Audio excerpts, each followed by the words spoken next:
I think we've just been advertised to for too long. I mean, you know, I hate brands dumbing us down. I mean, we're intelligent people, and we can see through that stuff, right? So when I talk about doing good and the bullshit thing, it's really about, you know, when I talk about kicking the puppy, you know, I mean, we know that, you know, do you kick the puppy a little bit less? You know, why are you doing it? So I think we constantly challenge brands these days, and I think for brands, that is an uncomfortable space to be in, because a lot of them still behave like kings up there on the little pedestal, saying, you know, we target people, we message people, and I think if you have that mindset, if you think people are target groups and they could be targeted at rather than people, I think you're getting it wrong. And so I think the bullshit mechanism is really just reset the relationship, try and put yourself in people's shoes, and kind of stop being desperate, because this is not time for desperation. This is a time for like genuine conversation.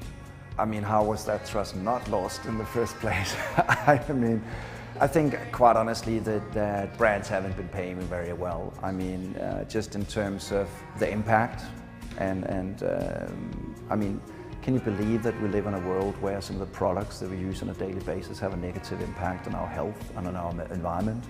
For me, that thought is just crazy in itself.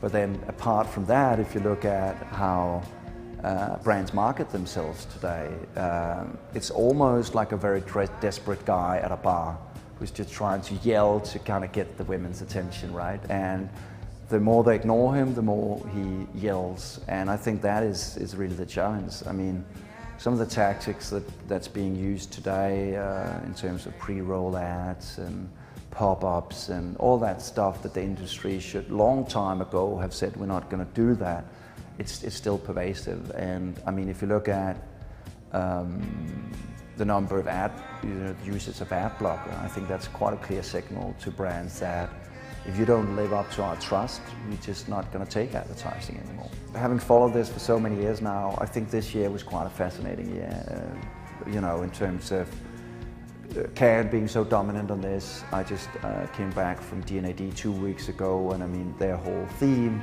was around a more responsible advertising industry.